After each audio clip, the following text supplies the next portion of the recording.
Good morning, church. Good to be with you today. And today I want to start with a reading out of Ezra.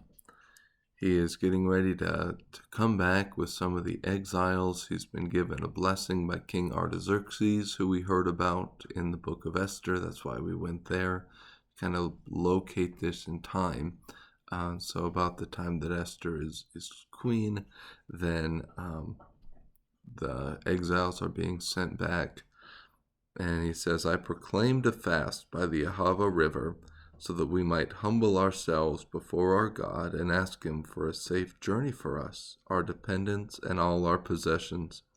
I did this because I was ashamed to ask the king for infantry and cavalry to protect us from enemies during the journey, since we had told him the hand of our God is gracious to all who seek him, but his fierce anger is against all who abandon him.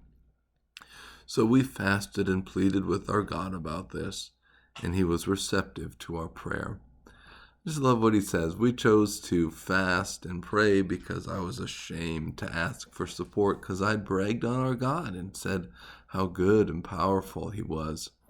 And that is something that we should be attuned to in our life. We make these claims about our God, how his strong right hand, how powerful he is, his sovereignty. We should be like Ezra and act accordingly as we fast and pray, as we seek his will and say, God, I've made these claims about you. I trust you. So I'm going to act according to the trust that I have expressed. Then we have this account of taxes. So going now into the life of Jesus, Luke chapter 20, and they want to trick Jesus into saying something that's going to get him arrested. So in the religious realm, they've so far been unsuccessful in trapping him, even though they've tried to bust him on violating the Sabbath, on calling himself God.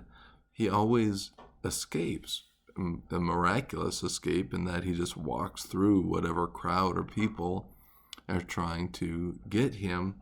So they're going to do a different tack. They can't get him on religious grounds, so they're going to try civic grounds to see if they can't get Herod the king to arrest him.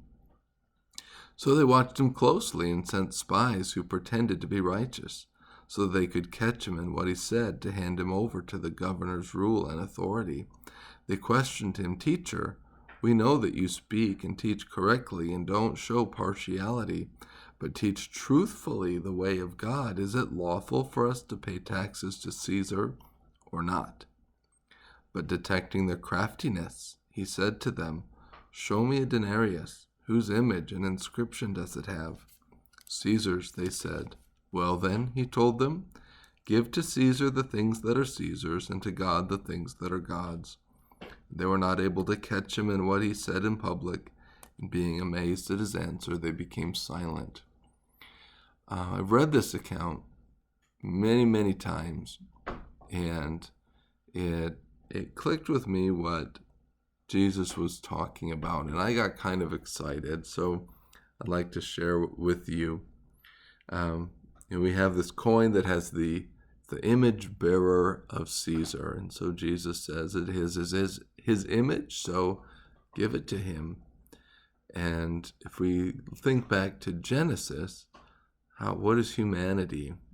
We have the image of God stamped on us. And what always had tripped me up in this passage is it's not explicitly clear what belongs to God in this teaching that Jesus gives. He says, well, here's the coin, has Caesar's image, it belongs to him, give it to him. Give to God what's God's. Well, what is God's in this situation? And so Jesus is asking us to think a little deeper about things. And when we consider then the concept of images and that humans are the image bearers of God, Jesus is in this teaching saying, okay, pay your tax to Caesar, give yourself over to God, live for him and obey his commands. And so just like Ezra trusted and as Jesus commands, we'll express these truths about our Lord and will live according to them.